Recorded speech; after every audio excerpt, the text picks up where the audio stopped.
Queridos amigos de Televicentro en todo el Ecuador, bienvenidos a edición de día martes. Y hace frío, mi querida Berito y Dianita, en la ciudad de Quito, pero aquí estamos como todos los días. Como todos los días, llevándole la información que usted necesita entre estas 3 horas de noticiero que tendremos, así que acompáñenos.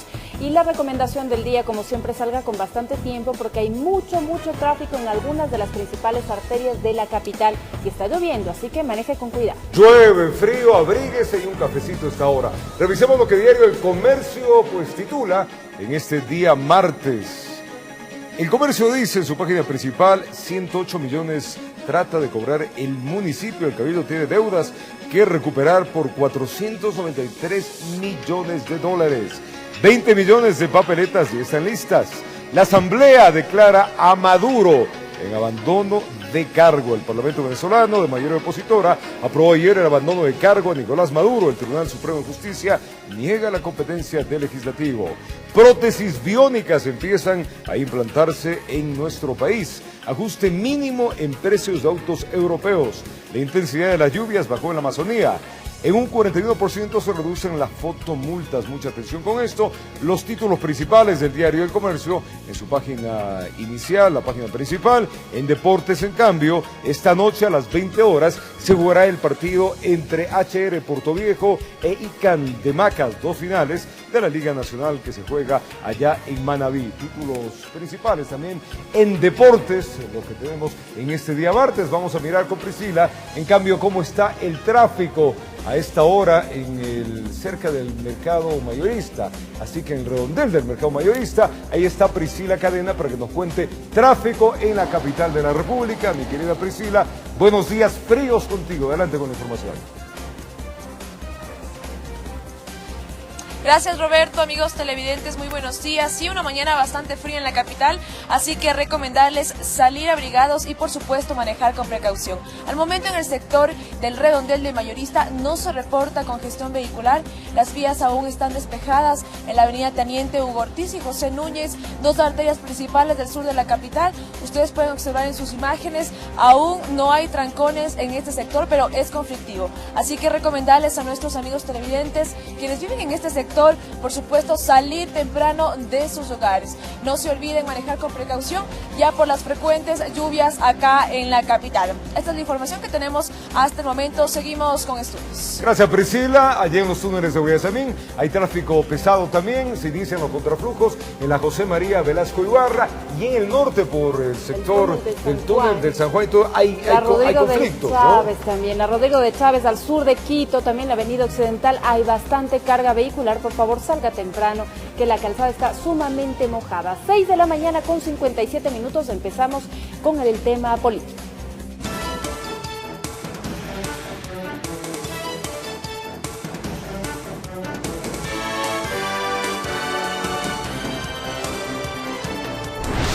Elecciones 2017.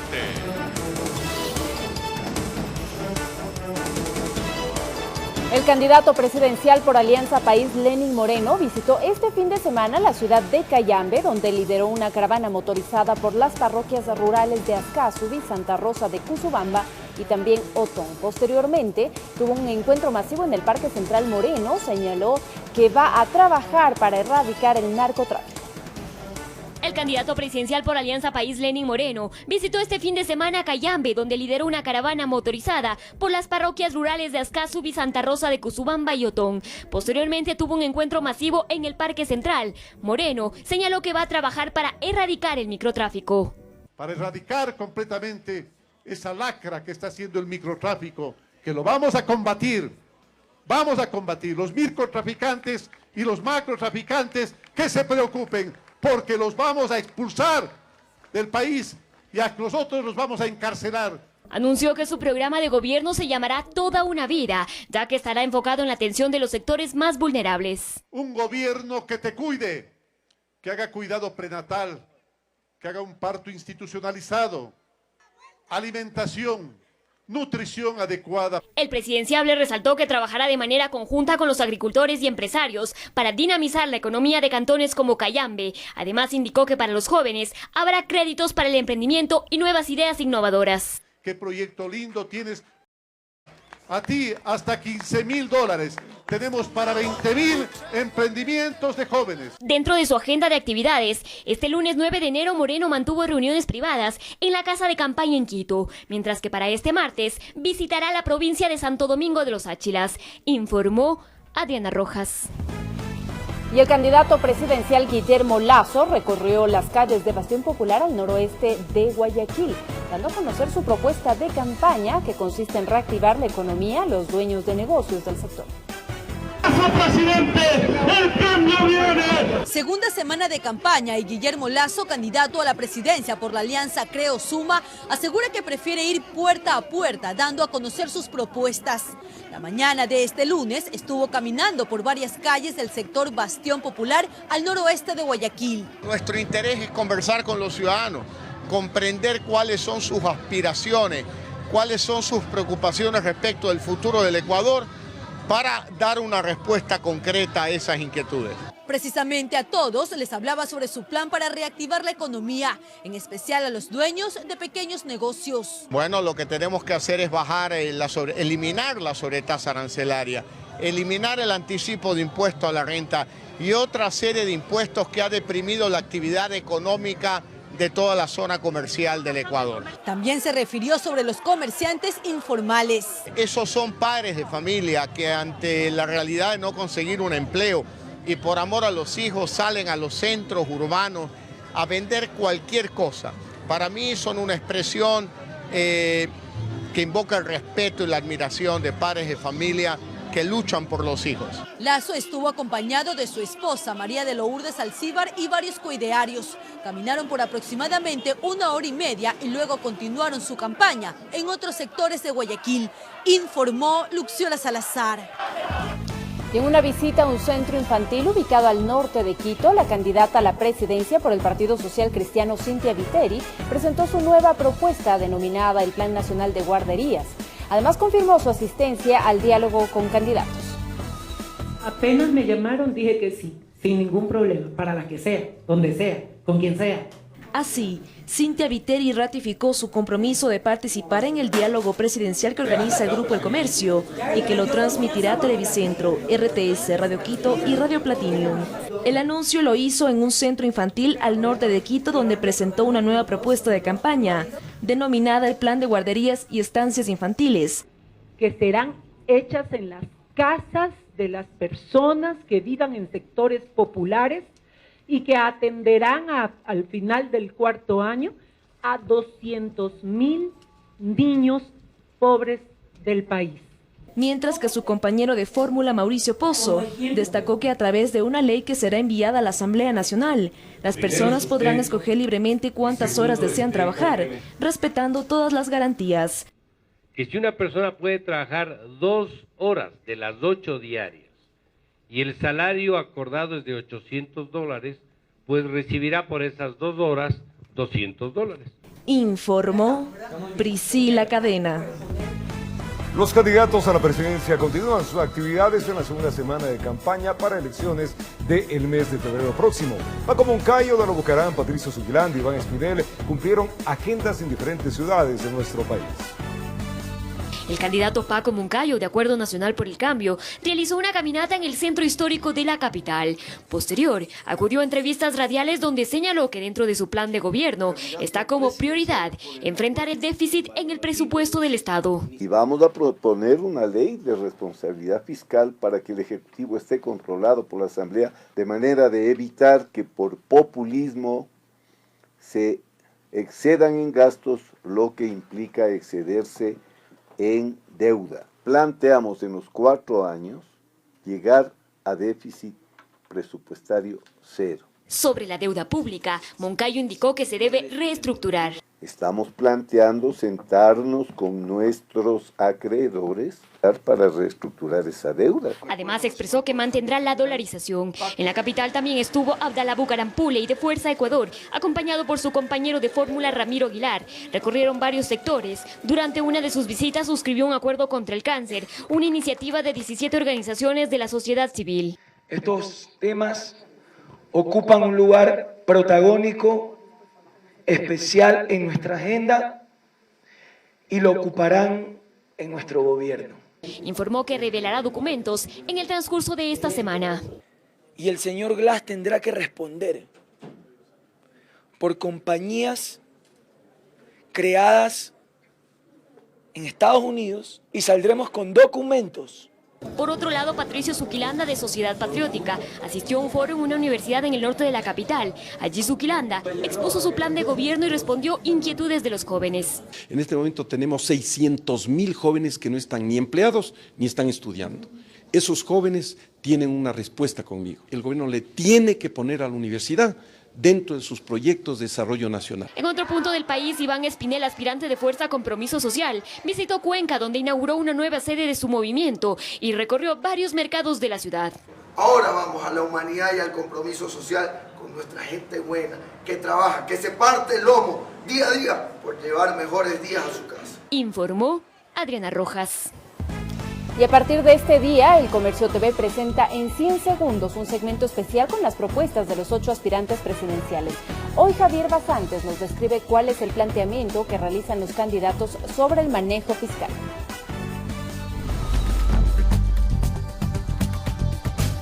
La meta de los 8 candidatos a la presidencia es recuperar la economía que en los últimos 10 años ha estado impulsada por el Estado. Sin embargo, con la caída del precio del petróleo, los recursos que tenía el gobierno se redujeron y lo llevaron a incrementar la deuda externa. Ante eso, ¿qué proponen los candidatos? Veamos las propuestas. Lenín Moreno apuesta por una mayor participación del sector privado porque asegura que el Estado ya ha hecho su parte en cuanto a inversión pública. Guillermo Lasso, en cambio, ofrece manejar los recursos públicos con prudencia y eliminar los gastos superfluos como la Secretaría del Buen Vivir. Cynthia Viteri va más allá y sostiene que hará una renegociación de la deuda externa, es decir, buscará con los acreedores un acuerdo para bajar el peso de la deuda del presupuesto. Paco Moncayo es partidario de ser más eficientes en los gastos con una reducción de los ministerios coordinadores y ofrecer bajar los salarios en los rangos más altos del gobierno. Abdalá Bucarán dice que el país requiere un cambio radical y entre sus propuestas está dejar de lado la impuestología, es decir, los excesivos impuestos. Washington Pesantes resume su propuesta en que es necesario no gastar más allá de lo que ingresa y evitar que la deuda sirva para pagar deudas. Patricio Zuquilanda señala que no hará ajustes en la economía, ni recurrirá al mayor endeudamiento gracias a su experiencia como planificador. Y por último, Iván Espinel asegura que lo más importante en el tema económico es fomentar la productividad. Eso significa que las empresas produzcan más y mejor. Estas y otras propuestas de los candidatos las puede encontrar en elcomercio.com. Y usted podrá conocer más sobre los planes de gobierno en el diálogo presidencial que organiza Grupo El Comercio y que se transmitirá a través de la señal de TVC. Ahora continuamos con más, 7 de la mañana con 7 minutos y les contamos que el Consejo Nacional Electoral coordina la elaboración de kits una vez que el Instituto Geográfico Militar ha avanzado casi un 40% en la impresión de papeletas. De las 51.266.000 papeletas electorales a ser utilizadas en las elecciones del 19 de febrero de este año, el 38.80% está listo. Y de los 9.964.416 documentos electorales, se ha avanzado el 27.20%. Las dignidades a las cuales el Instituto Geográfico Militar le proporcionará papeletas y documentos tienen que ver con la de presidentes y vicepresidentes, asambleístas nacionales, asambleístas provinciales, asambleístas en el exterior, parlamentarios andinos. Ya son 33 años que el Instituto Geográfico Militar trabaja en la impresión de papeletas y documentos electorales y cada vez implementando seguridades para garantizar transparencia. Ejecutar el proyecto al interior del Instituto Geográfico Militar le permitió generar valores agregados, entre los cuales destaco software de seguridad de uso exclusivo del Instituto Geográfico Militar como imprenta de seguridad del Estado. Para las autoridades del Consejo Nacional Electoral fue la mejor decisión el trabajar con el IGM. Sabemos de la trayectoria, sabemos de la importancia y de la preparación que tiene el Instituto Geográfico Militar y de ese riguroso cumplimiento de un cronograma electoral que nos permita tener a punto y listos todas las papeletas electorales y todos los documentos electorales. Paralelamente se está coordinando con la empresa Mongard, quien se encargará de la elaboración de los kits electorales en Semexpo.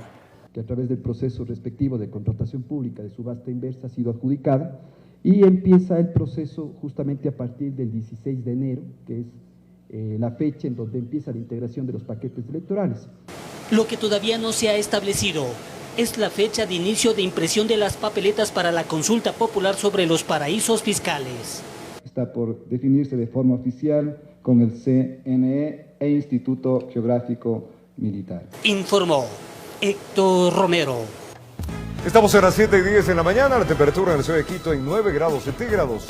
El Ministerio de Justicia, Consejo Nacional Electoral y el Registro Civil firmaron un acuerdo interinstitucional que para esta unión ampara que para el 16 de febrero las personas privadas de la libertad puedan sufragar. Veamos el informe.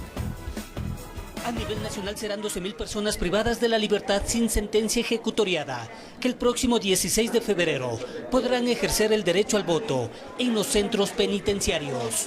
Las personas privadas de libertad tienen su posibilidad de ejercer su derecho a votar a partir de la Constitución del 2008, y esto es justamente un derecho que va a ser garantizado a través de nosotros, del Ministerio de Justicia, con el apoyo del CNE. Como motivación, en los próximos días arrancará una campaña de cedulación para que las personas privadas de la libertad puedan sufragar. Y estará ubicada justamente en las salas de visitas de los centros de privación de libertad, para que no solamente los privados de libertad, sino también familiares de los privados de libertad que visitan los centros puedan también beneficiarse de esta campaña de cedulación. Desde el Consejo Nacional Electoral se coordina para determinar el número de juntas receptoras del voto que ese día se deberán implementar. Cada junta receptora del voto es para 330 personas, por tanto, justamente dependiendo la densidad de población, en este caso de personas privadas de la libertad en los diferentes centros, tendremos las juntas receptoras del voto para garantizar justamente el ejercicio del derecho al voto sin ningún tipo de inconveniente. Según el CNE, en anteriores procesos electorales en este sector el porcentaje de ausentismo ha sido del 50%. También garantizarles algo. La presencia de los observadores nacionales e internacionales también estarán asistiendo a esta jornada de votación adelantada. Informó Héctor Romero. 7 de la mañana con 12 minutos y el Servicio de Rentas Internas entregó detalles de los motivos legales por los que se solicitó la detención del ciudadano Mauro T., acusado de defraudación tributaria. Desde la Asamblea se exige que el municipio de Quito entregue información en torno a las contrataciones con la empresa Odebrecht. El director del Servicio de Rentas Internas asegura que la detención de Mauro T. se debe a varias inconsistencias que se habrían encontrado en depósitos en cuentas bancarias de su propiedad. Hay 6,5 millones de dólares declarados. No hay justificación para no declarar el impuesto a la renta porque haya recibido una donación de su padre. Que hasta el momento no se ha podido determinar la procedencia del dinero y que en la indagación previa se espera determinar si estos rubros fueron recibidos de manera legal. Y hemos identificado movimientos injustificados o inconsistentes con su no presentación de la declaración del impuesto a la renta, lo cual también ha sido corroborado por la Unidad de Análisis Económico y Financiero. En el Servicio de Rentas Internas no pueden confirmar si este caso se vincula con la denuncia de corrupción en torno a la empresa Odebrecht. La justicia será la que determine si el señor tiene una participación directa o indirecta a través de la contratación de la obra del Metro de Quito con la empresa Odebrecht. Mientras tanto, desde la Asamblea, la presidenta de la Comisión de Fiscalización, María José Carrión, anuncia que se ha solicitado a la Contraloría un examen especial al caso Metro de Quito. Nos va a llegar toda la información de todas las contrataciones, pero lo que es de preocupación en este momento, y creo que hay que poner celeridad, es por este escándalo que ha salido en el municipio de Quito, por esta aceptación que eran negociaciones informales. Asegura que Mauro T. sería cercano colaborador del alcalde capitalino y que, según denuncias ciudadanas, como las llama la presidenta de la comisión, le dejan entrever que habría algún tipo de conexión entre la detención de Mauro T. y el caso Odebrecht. Se ha dicho que este señor era como un asesor personal, probablemente privado, de algún alto funcionario del municipio. Que se espera que la Contraloría avance con su investigación y desde la Asamblea no se descarte investigar también los otros 13 contratos que la empresa ha firmado con el Estado. Informó Javier Gallo. Y el abogado defensor de Mauro T., detenido por el supuesto delito de defraudación tributaria, afirmó que su defendido tiene toda la documentación que permitirá demostrar que el dinero depositado en sus cuentas proviene de actos lícitos. Mientras tanto, en el municipio de Quito reconocen que Mauro T. era cercano colaborador del Cabildo. Mauricio Garrido, abogado defensor de Mauro T., detenido por el supuesto delito de defraudación fiscal, en rueda de prensa rechazó la detención de su defendido. Asegura que nada tienen que ocultar, que el dinero que aparece en sus cuentas se debe a la venta de al menos 300 lotes de terreno, producto de una herencia. Esos terrenos, ¿no es cierto?, que pertenecían a los hermanos Terán Vázquez, se los depositaba en una cuenta. Esos dineros han sido bancarizados. Que desde hace más de un año el Servicio de Rentas Internas lo ha venido investigando y que ellos han entregado toda la documentación que se les ha requerido, que les sorprende la decisión de detenerlo, que a su momento entregarán los documentos de respaldo con los que demostrarán la inocencia de Mauro T.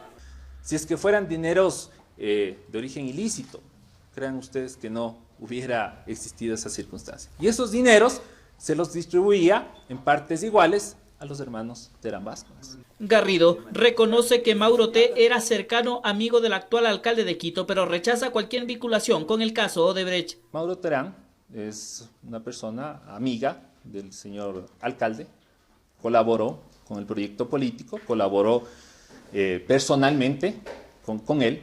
Y en ese sentido se reconoce en el Cabildo quiteño. Los concejales tanto del partido del alcalde como de la oposición aseguran haber visto a Mauro T. en las instalaciones del municipio. Es evidente que él cumplía funciones de delegación del alcalde. Tapar ese hecho es imposible. Que lo reconocen porque habría sido cercano colaborador de altos funcionarios del Cabildo, pero nada más. Es una persona muy cercana al alcalde, no como funcionario municipal, pero recordemos que el alcalde es el director nacional de Suma y el Mauro Terán es un asesor político muy cercano a Suma. La Fiscalía ha iniciado una indagación previa y una instrucción que durará al menos 90 días, en los que Mauro T. permanecerá detenido. Informó Javier Gallo. Amigos televidentes, muy buenos días. Estamos iniciando una fría mañana de martes, pero como siempre aquí junto a ustedes para revisar la información principal de nuestra página web elcomercio.com. El proceso legal que se inició en contra del empresario Mauro T. por una presunta defraudación fiscal genera inquietudes entre los ediles del Consejo Metropolitano de Quito. Los concejales de Suma, Alianza País e Independientes consideran que se debe conocer la relación que él mantenía en el municipio. Al investigado se lo ha relacionado con el alcalde Mauricio Rodas, aunque la Administración General del municipio de Quito informó que su nombre no consta en la nómina del Cabildo ni de las entidades adscritas. En otras noticias, la empresa de electrodomésticos Almacenes Japón informó que detectó casos de vendedores falsos de electrodomésticos que ofrecen cocinas de inducción puerta a puerta de forma gratuita. Esto tras recibir varias denuncias a escala nacional. Según indicó, los supuestos negociantes pueden presentar su cédula y firmar algunos documentos. Ahora les comentamos que tener un animal de compañía implica gastos durante el año. Para evitar imprevistos y un desbalance en el presupuesto familiar, es conveniente incluir en el plan de gastos el cuidado de mascotas, alimentos, salud y educación, que son algunos de estos gastos y deben planificarlos. Lo que desembolsará en alimentos dependerá de varios factores como tamaño del animal, la cantidad que ingiera, el tipo de alimento y la marca. En nuestro municipio Narices Frías, médicos veterinarios le indican cómo puede hacer el cálculo. Hasta aquí con la primera actualización noticiosa del Comercio en un clic. Continuamos con más información. 7:18 de la mañana, el traspaso de acciones de Odebrecht. Esto, el consorcio Acciona, encargado de la construcción de la segunda fase del Metro de Quito, se realizará en los próximos días. El Cabildo asegura que este cambio no afectaría la ejecución de la obra. Una vez que la empresa Metro de Quito cuente con la aprobación de los organismos multilaterales, iniciará el traspaso de los derechos y acciones de la empresa brasileña Odebrecht al consorcio Acciona, quien asumirá la totalidad de la construcción de la segunda fase, que comprende el túnel y las 3 estaciones. Para los concejales capitalinos, este cambio no incidirá en el tiempo de construcción de la obra. El contrato prevé que uno de los socios puede salir del consorcio y el otro estaría obligado, es parte de la obligación contractual, a asumir esas responsabilidades. Porque, digamos, hay un contrato de constitución del consorcio. En el contrato de constitución del consorcio se establecen esas regulaciones y en el contrato con el municipio también se configura esta posibilidad. Es una excelente noticia, puesto que esta empresa de dudosa calidad moral, tanto nacional como extranjera, tiene que dejar de construir el Metro de Quito. Es una excelente noticia, puesto que la obra más emblemática de nuestra ciudad no puede estar manchada con la participación en la obra de una empresa de esta calidad moral. Sin embargo, el cambio en el consorcio generaría una brecha económica de $251 millones, monto que en un principio iba a ser financiado por el Banco de Desarrollo del Brasil, pero una vez que se ejecute el traspaso de la participación de Odebrecht a Acciona, esta entidad no otorgaría ya este financiamiento. Pero son algunos organismos internacionales que justamente están analizando esta temática para ampliar esa brecha de endeudamiento, esa brecha de crédito que tienen con el municipio de Quito y poder cubrir con todos los costos necesarios para esta obra, ¿no? Según el concejal Sergio Garnica, el Cabildo tiene aún un año para buscar el financiamiento de esta nueva brecha. Y nosotros hemos aprobado más de $600 millones como presupuesto y de esa manera no influya dentro de lo que tiene que ver en el año fiscal 2017. Tome en cuenta adicionalmente, si es que hay que revisar cualquier rubro del presupuesto destinado, tenemos luego del primer semestre de conformidad con el COTAD para hacer una revisión. La segunda fase del Metro de Quito se deberá ejecutar en 42 meses, incluidos los 6 meses de prueba, informó Sofía Vintimilla. Y en el año 2007, José Serrano le habría advertido a Ricardo Patiño sobre la existencia de un sobreprecio en el contrato del proyecto Carrizal Chone con la empresa Odebrecht. Escuchemos las declaraciones.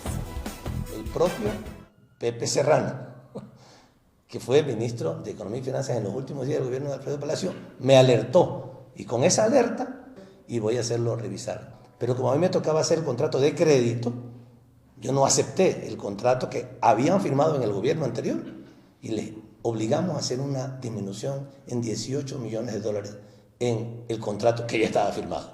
Eso es lo que les puedo decir a propósito del tema de Odebrecht. O sea, no aceptamos un contrato que estaba firmado porque las alertas nos hacían notar que había un sobreprecio. Le exigimos una disminución, tuvieron que aceptar la disminución. Vamos a comentarles ahora que la Facultad Latinoamericana de Ciencias Sociales, Flaxo, y el Estado ecuatoriano, a través de sus representantes, suscribieron un acuerdo con el fin de garantizar autonomía a dicha institución y recursos para su investigación.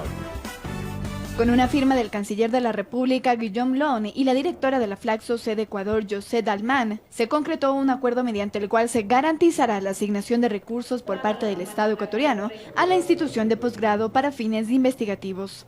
Debemos celebrar de que hayamos llegado a este día, a la firma de este importantísimo e histórico convenio entre el gobierno del Ecuador y la Flaxo, para que la Flaxo pueda, desarrollar sus actividades académicas en nuestro país de la mejor forma y contribuyendo, como ha venido contribuyendo históricamente del Ecuador, al debate académico, al pensamiento crítico, a la vida académica de nuestro país. Este acuerdo de sede, que tiene rango de tratado internacional, garantizaría, además de la asignación anual de recursos, la autonomía académica y administrativa de la Flaxo. Empiezo mis palabras agradeciendo al Estado ecuatoriano que en los últimos 40 años ha colaborado en mantener, desarrollar y ampliar las actividades de la sede académica de Flaxo en el Ecuador, y con esto además contribuyo al desarrollo de la Facultad Latinoamericana de Ciencias Sociales, Flaxo como la conocemos, como una entidad internacional latinoamericana y caribeña. El acuerdo se da tras la vigencia desde el pasado 30 de diciembre de las reformas a la Ley de Educación Superior, que forma parte de la Ley de Extinción de Universidades y que, entre otras cosas, incluye algunas disposiciones dirigidas para las sedes de universidades internacionales. En Quito informó Andrea Urbe. 7 de la mañana con 23 minutos en el Comercio TV, y ahora les contábamos que en Quito un hombre resultó muerto tras el colapso de un muro estructural en el Valle de los Chillos. Los organismos de rescate actuaron arduamente para recuperar el cuerpo. Esta es la primera víctima mortal de las emergencias ocasionadas por el clima. Son 89 las emergencias que se han reportado hasta el momento en la ciudad de Quito. 61 de las cuales son inundaciones, 17 movimientos en masa y 11 colapsos estructurales. En el Valle de los Chillos, en el sector del Puente 2, un muro estructural de aproximadamente 20 metros por 7 de altura colapsó. Y la saturación del suelo por la lluvia o alguna falla en la operación, porque nos extraña que tanto el dueño de la construcción como el operador de la maquinaria no estén. Queremos verificar también el tema de los permisos, que estamos aquí también con la Agencia de Control. El hecho dejó como saldo un hombre muerto y uno herido. Aquí estaban operando 2 obreros en su primer día de trabajo. Tuvimos 2 obreros atrapados, el uno afortunadamente se le logró rescatar, el otro lastimosamente, un hombre de 32 años, indica que es casado, que tiene 2 hijos, no corrió la misma suerte, con lo cual ya tendríamos la primera víctima en este invierno. Habrá que terminar las investigaciones, cuál fue la causa exacta. Los bomberos que acudieron al lugar trabajaron arduamente para recuperar el cuerpo, acompañados de canes y de equipo técnico. Se hizo la búsqueda, no marcó nada, ni el perro ni lo tecnológico, entonces se procede a hacer manual y también con equipos hidráulicos y neumáticos. Al otro lado de la ciudad, en Carcelén Bajo, en el sector Cooperativa 9 de octubre, el hundimiento de la calle alarmó a los vecinos. Y evidenció que se trataba de una tubería rota, producto del temporal y también del peso que pasa por este sector.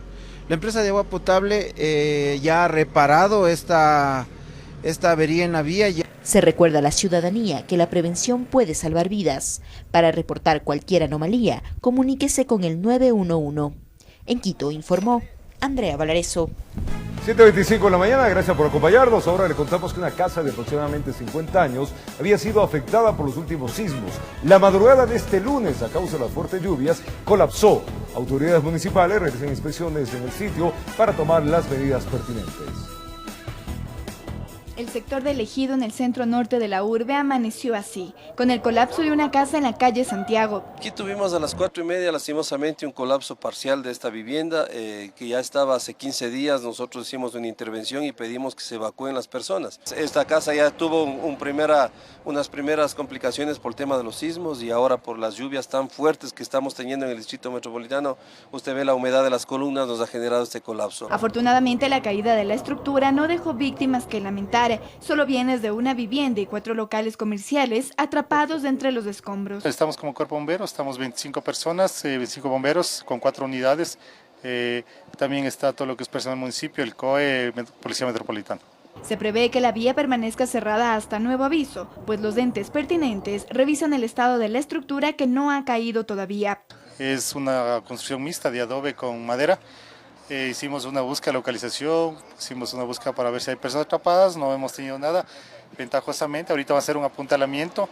Según la Secretaría de Seguridad, esta sería la emergencia número 48 que se han atendido por lluvias. Quito está afrontando unas lluvias muy complicadas. En algunos puntos tenemos 37 milímetros por metro cuadrado cuando lo normal es 10, lo cual da la pauta de que tenemos que hacer esfuerzos conjuntos para afrontar este invierno que está muy duro. Debido a las precipitaciones que ha tenido y tiene la capital, se recomienda a la ciudadanía tomar las debidas precauciones. Si usted vive en una casa antigua, lo primero que debe hacer es darle mantenimiento.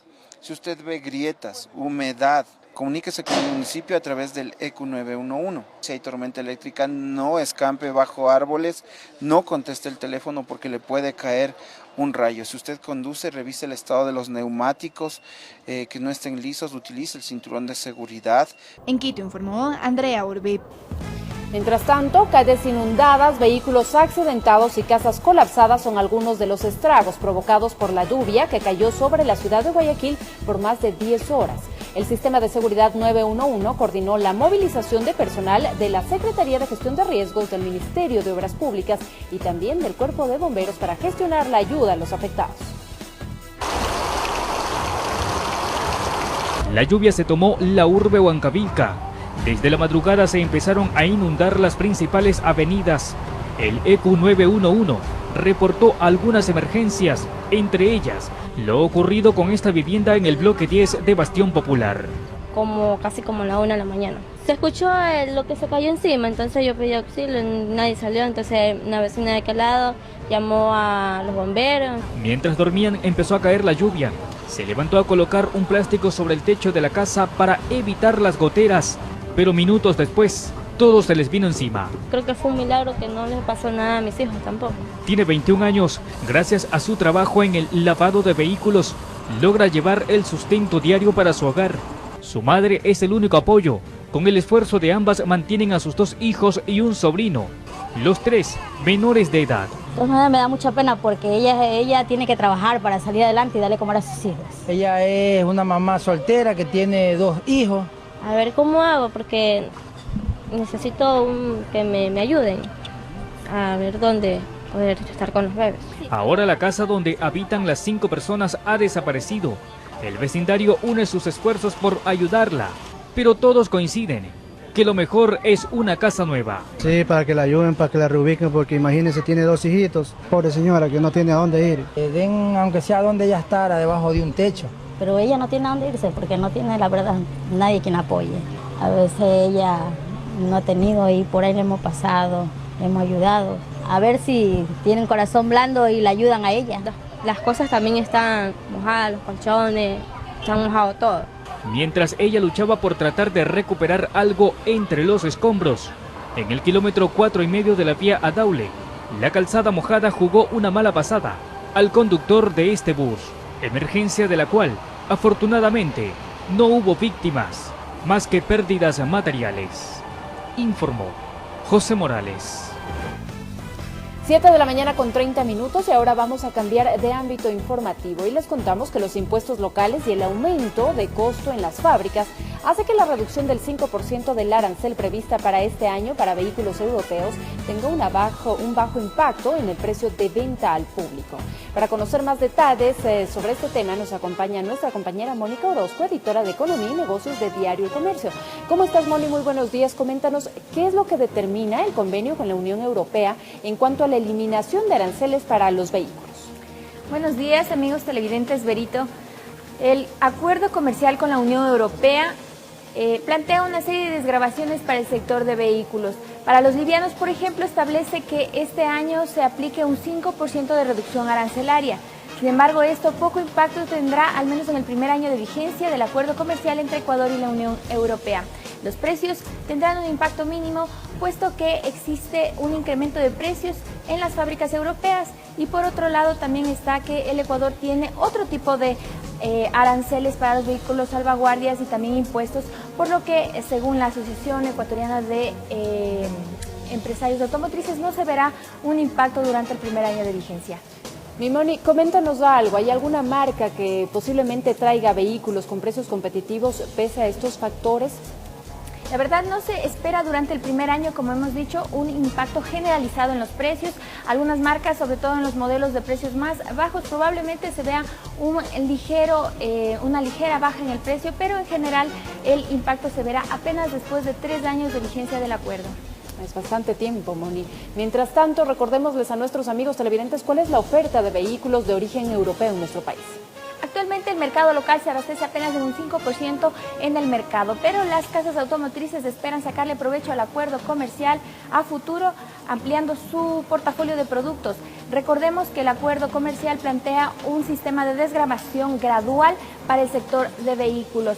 Para los vehículos pesados, como tractores, por ejemplo, la desgravación será inmediata y el arancel será 0. Pero, como habíamos dicho, para el sector de vehículos livianos u otro tipo de automotores, como los camiones, la desgravación se realizará en un plazo de entre 5, 7 o 10 años. Será de manera progresiva, así que el consumidor todavía tendrá que esperar. Moni, ¿y por qué hay autos de marcas de otros continentes con origen en la Unión Europea? Es conveniente aclarar para los televidentes que el acuerdo con la Unión Europea establece que la desgravación aplica únicamente para los vehículos fabricados en Europa. Marcas como Nissan o Toyota, por ejemplo, fabrican vehículos en ese mercado, pero no estaban llegando ese tipo de vehículos al Ecuador. Ahora con el acuerdo se espera que este tipo de automotores pueda ingresar al mercado ecuatoriano y a largo plazo a un mejor precio para el consumidor. Bueno, habrá que esperar entonces que vayan bajando los precios de estos vehículos. Muchas gracias, Moni, por la información. Una buena mañana para ti. 7:33, momento de una pausa comercial. Quédese con nosotros, volvemos. Al retornar conoceremos el estado de salud del bebé recién nacido que fue abandonado en un terreno baldío. Realmente no es alentador, ya les estaremos contando. Además, les contaremos que un duro golpe al microtráfico se dio en la ciudad de Quito. Los primeros 9 días de este año, 14 presuntas organizaciones dedicadas al microtráfico fueron desarticuladas. Los detalles al volver.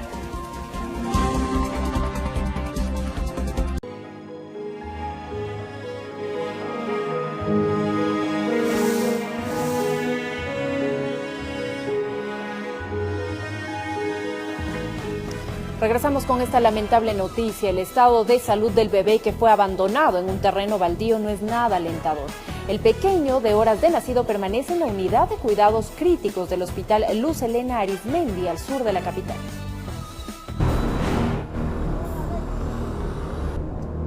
Sí, con vida fue hallado por una vecina del sector de La Victoria cuando metido en una funda plástica fue dejado en un terreno baldío. El pequeño como que se aferra a la vida y quiere quedarse. Nadie sabe quién lo dejó. Una señora que pasaba por el lugar escuchó el llanto y con el alma destrozada alertó en busca de ayuda. En una funda de basura había un recién nacido llorando, donde inmediatamente abrió la funda, lo cogió al recién nacido e inmediatamente llamó a las unidades de socorro. Han pasado cerca de 36 horas y el estado de salud del pequeño guerrero no es nada alentador. Permanece en la unidad de cuidados críticos en el área de neonatología del Hospital Luz Helena Arizmendi. Llegó completamente hipotérmico, una temperatura de 28 grados centígrados. Eso es muy grave para los bebés. A los especialistas les preocupa una probable infección que puede aparecer considerando el lugar y la forma como fue abandonado. Los médicos confirmaron que tenía de 2 a 3 horas de nacido, pero quién o quienes lo botaron aparentemente buscaban no solo deshacerse de la criatura, sino terminar con su existencia, pero fuera de todo pronóstico resistió. Desde problemas de una infección cerebral, una hemorragia cerebral, una hemorragia digestiva. Ustedes ven, el bebé es un bebé indefenso y eso es lo que le puede inclusive llevar a la muerte. Ahora permanece en una cuna de calor radiante y los especialistas han logrado que recupere su calor corporal, pero no todo evoluciona positivamente. Habrá que esperar para saber si logra vencer el abandono del que fue víctima. La lactancia materna y el mismo apego con la mamá le puede ayudar. Para nosotros es importante saber que la mamá pueda venir a ayudarnos. Solo quien le trajo a este mundo y le cargó por 9 meses en su vientre sabrá las razones poderosas que tuvo para abandonar al pequeño angelito, a quien le negaron el derecho a sentir el pecho caliente de su madre. En Quito informó Iván Casamen. Lamentable realmente. Aún sigue siendo un misterio la identidad del cadáver encontrado desmembrado el pasado 1 de enero. El proceso investigativo continúa y todavía no aparecen los miembros inferiores y también los superiores. Aún sigue siendo un misterio la identidad del cadáver encontrado descuartizado el pasado 1 de enero y que estaba embalado en 2 maletas que fueron dejadas entre la maleza en la parte baja del río Machángara. El tronco y la cabeza permanecen en el cuarto de conservación, esto mientras las investigaciones continúan. En el Departamento Médico Legal ingresa un proceso que está plenamente establecido que corresponde a realizar el levantamiento de información. Posterior a ello, viene bajo la disposición del fiscal, la práctica de la autopsia. La Ley Orgánica de Salud en su artículo 8 contempla que los cadáveres que no han logrado ser identificados en 30 días deben ser inhumados o donados a las facultades de medicina. Lo último ya no está en práctica. Si no hemos llegado a una identidad técnica científica es por falta de información. A los cuerpos antes de ser sepultados les elaboran una ficha biométrica post-mortem para contar con todos los rasgos y características y saber en caso que alguien los busque dónde están. Toda la información que nosotros tenemos respecto de estos cuerpos se encuentra debidamente sistematizada, informatizada para poder hacer varias verificaciones. Actualmente existen 96 cadáveres que permanecen como NN, es decir, no han sido identificados ni reconocidos por algún familiar. A pesar que son conservados en cuartos fríos, luego de los 30 días empiezan los trámites para ser sepultados. Por salud no pueden permanecer por más tiempo en el Departamento de Medicina Legal. Esta información post-mortem, como les decía, está registrada dentro de nuestros archivos y si llegara algún familiar, nosotros guardamos todo el álbum fotográfico, todas las muestras que se levantaron inclusive para perfil genético. En el caso del desmembrado del Machángara, este podría recibir un trato especial y extender su permanencia en DML. Esto mientras los agentes e investigadores logran obtener datos o indicios que ayuden a saber de quién se trata. En Quito informó Iván Casamen. 7 de la mañana con 40 minutos y en los primeros 9 días del año 2017, 14 presuntas organizaciones delictivas dedicadas al microtráfico en varios sectores de Quito fueron desarticuladas por la unidad de antinarcóticos en diferentes operativos. En el distrito Calderón, Eugenio Espejo, Loy Alfaro, Chilibulo, norte, centro y sur de la capital, acciones coordinadas entre la Jefatura Provincial Antinarcóticos y unidades de inteligencia permitieron que en los pocos días de lo que va de este año se desarticulen 14 organizaciones delictivas presuntamente dedicadas al microtráfico. Ha dado como resultados 20 personas detenidas y 83 kilogramos de droga incautada. Gran cantidad de alcaloide entre marihuana y cocaína, vehículos, teléfonos celulares, balanzas, en las que al parecer pesaban la droga, forman parte de las evidencias de estos 14 casos. Además, durante las rutinarias revisiones a los correos, se aprendió 2 envíos, aparentemente contaminados con clorhidrato de cocaína. 2 que se iban dirigidos a España y 1 a los Estados Unidos. En total se retiró 1.170 gramos de clorhidrato de cocaína. En el marco de estas operaciones, la Unidad contra el Tráfico para el Consumo Interno ejecutó la operación denominada Mercadeo en el sector de San Roque, en el centro de la ciudad. En este operativo, en flagrancia, se logró la detención de 10 personas entre mayores de edad y menores de edad. Según informaron las autoridades, gracias al apoyo de las cámaras de seguridad del ECU 911, que captaron las presuntas actividades ilícitas, se pudo obtener elementos de convicción para ejecutar el operativo. Entre los detenidos, algunos son reincidentes, pues cuentan con antecedentes por el mismo delito. Esta organización es un remanente de la organización que ya fue detenida el año anterior, pero se trataba de organizar y posicionar en el territorio con la finalidad de continuar con la actividad ilícita. Los detenidos fueron trasladados hasta la unidad de flagrancia. Tras la audiencia de formulación de cargos, se dio inicio a la etapa de instrucción fiscal. En Quito informó Adriana Rojas.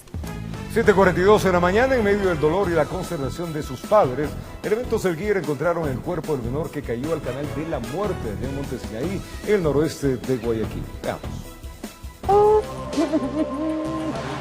La angustia terminó en la punta del canal ubicada en la vía a la costa, donde la impotencia les confirmó su prematura muerte.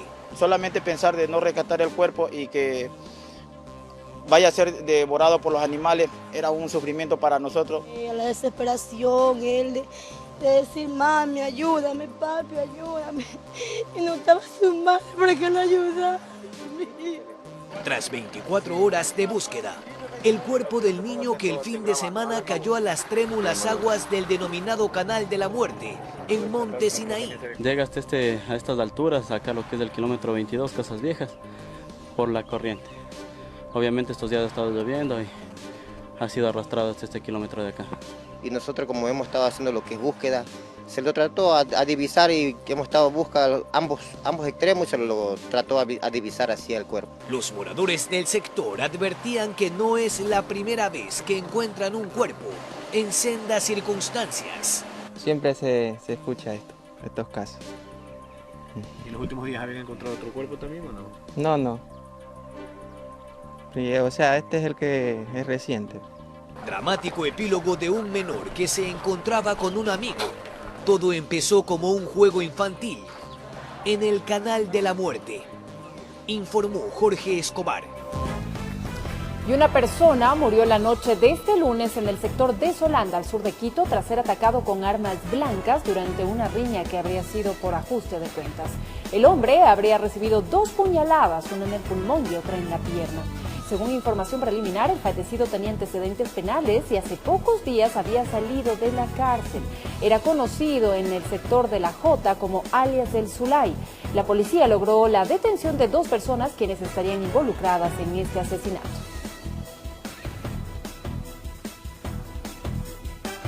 Mientras tanto, vamos a comentarles que un ciudadano colombiano que fue reportado como desaparecido logró ser rescatado en la cima del Ruco Pichincha, al lugar al que este ciudadano colombiano había ascendido aproximadamente a las 10 de la mañana de este día lunes. Sin embargo, una tormenta eléctrica y las malas condiciones climáticas complicaron su excursión.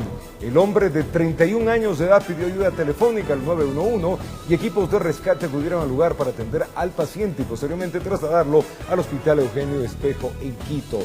Las autoridades recomiendan no subir a las montañas si existe mal tiempo y además tomar en cuenta que si se va a realizar algún tipo de excursión se debe avisar al personal de seguridad y guías especializados.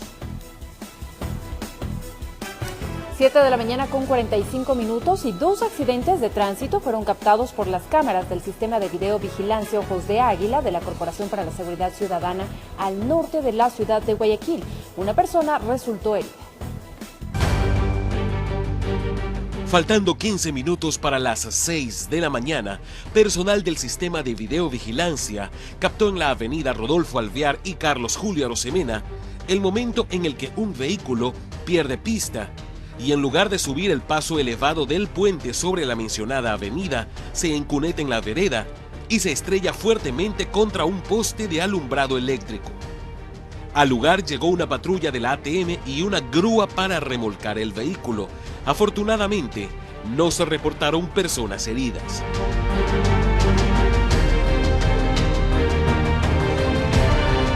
También a primeras horas, pero lejos de allí, en la avenida Juan Tancamarengo, a la altura del centro comercial Mall del Sol, se ve en el video que un motorizado no alcanza a frenar y se estrella contra un vehículo parqueado delante por la luz roja del semáforo. El conductor de la moto cayó fuertemente contra el pavimento mojado por la lluvia. Para socorrer al herido, se hizo presente una ambulancia del Cuerpo de Bomberos de Guayaquil y la ATM colaboró con la circulación vehicular. Informó Enrique Muñoz.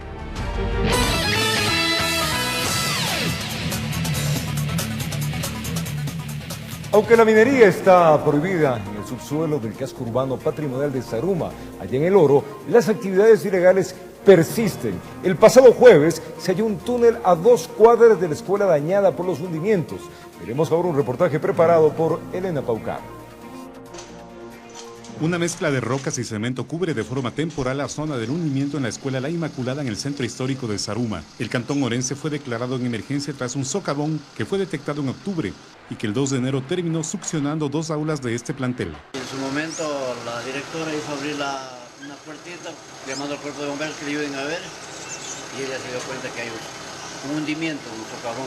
Por ahora, la Secretaría de Gestión de Riesgos hace una radiografía del subsuelo zarumeño para detectar otras zonas de riesgos por hundimiento debido a la minería y para ello define un cronograma de trabajo. A corto plazo es esto, solucionar cosas puntuales como la escuela, varios que aquí en el Coliseo, los tanques de agua y todo eso. Luego a mediano plazo es todo el casco de Zaruma y la zona de explosión, mediano. Y el largo es todo el cantón relacionado a hundimientos por minería.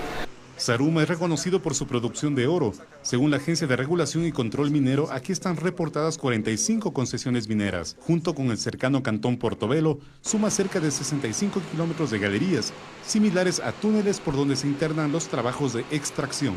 Porque tenemos que, para arreglar bien el problema, profundizar al subsuelo donde se produjo el colapso de las galerías y por ahí se escurrió el material. Muchas de las galerías que se internan bajo la zona urbana son antiguas, pero para los zarumeños el ruido de las explosiones frecuentes hasta hace pocos días, antes del colapso en la Inmaculada, demuestra que siguen activas. En el año 2013 nosotros pudimos obtener un informe que realizó la Agencia de Regulación y Control Minero, en donde claramente indica cuáles son las labores que se encontraban internadas dentro de la zona de exclusión minera. No se siguió el proceso debido a que se encuentra tipificado en la misma ley de minería. En ese momento se pudo haber frenado la explotación ilícita, ilegal, irracional dentro de la zona de exclusión minera. Hoy, lamentablemente, tenemos que ver cómo se nos hunde nuestra ciudad. De todos modos, aún no existe una solución definitiva. Una de las propuestas es estabilizar y luego sellar las galerías en el área de exclusión. Estamos con el catastro también levantando las fichas de cada una de las viviendas que están en el sector para poder tener una información clara y bien definida de qué es lo que está dentro de este sector.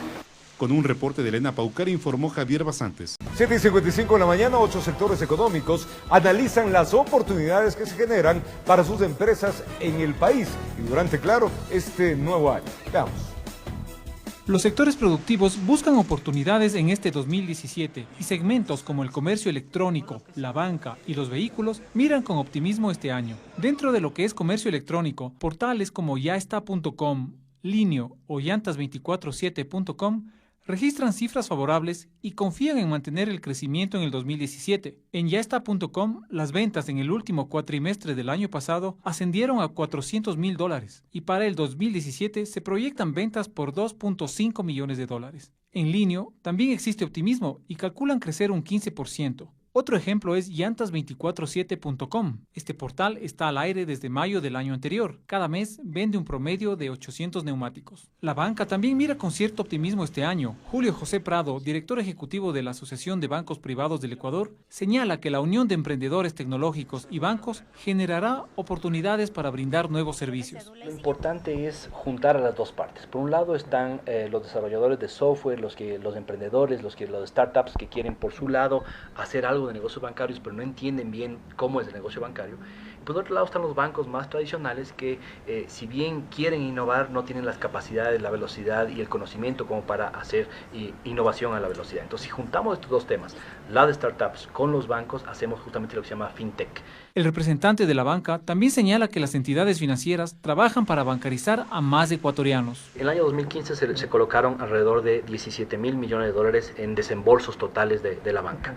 En el año 2016 nosotros creemos que vamos a cerrar el año con alrededor de $18.000 millones en desembolsos, es decir, $1.000 millones más que en el año precedente, en el año 2015. Es decir, a pesar de la recesión, a pesar de la crisis, los bancos no han dejado de colocar créditos, tanto en renovaciones como en nuevos créditos. En el sector de vehículos, la meta es recuperar mercado luego de 2 años de caída en las ventas. Este año, el sector calcula vender alrededor de 70.000 unidades. Para esto, las empresas automotrices aspiran a aprovechar la eliminación de los cupos de importación y la apertura del mercado europeo, reportó Pedro Maldonado. 7:57 en la mañana y estamos nuevamente junto a usted para revisar las noticias principales de nuestra página web.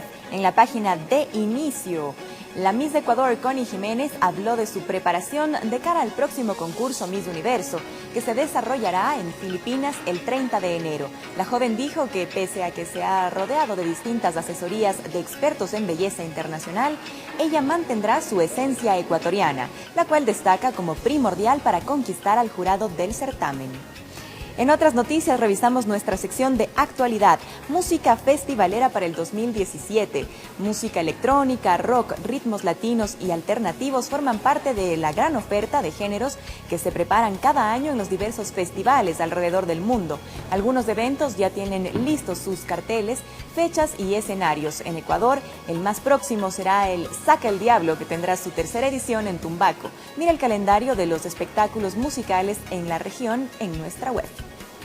Y para terminar, revisamos nuestro mini sitio Chic, Moda y Estilo. Enero es un mes en el que se busca extender el éxito de ventas obtenido durante diciembre y estimular la salida de mercadería con el objetivo de abrir campo para las nuevas colecciones. La estrategia es lanzar descuentos y ofertas. Si bien marcas locales y extranjeras definieron sus promociones desde la semana anterior, esta es una oportunidad para darse un gusto. Mire las ofertas que puede encontrar en distintos negocios de Quito en nuestra página web. Para ampliar esta y otras noticias y mantenerse actualizado durante este martes, ingresamos en www.elcomercio.com y estamos a tan solo un clic de las noticias. Continuamos con más información. Adelante. Gracias, mi querida Ana Belén. Son las 7:59. Querida mía, vamos a hacer una pequeña... A contarles, lamentablemente, estas no son buenas noticias. En la autopista al Valle de los Chillos, en el Puente 2, un muro colapsó y con ello la muerte de un ciudadano. Además, les contaremos que el estado de salud del recién nacido que fue abandonado en un terreno baldío no es nada alentador. Les contamos todos los detalles al volver en TVC en la comunidad.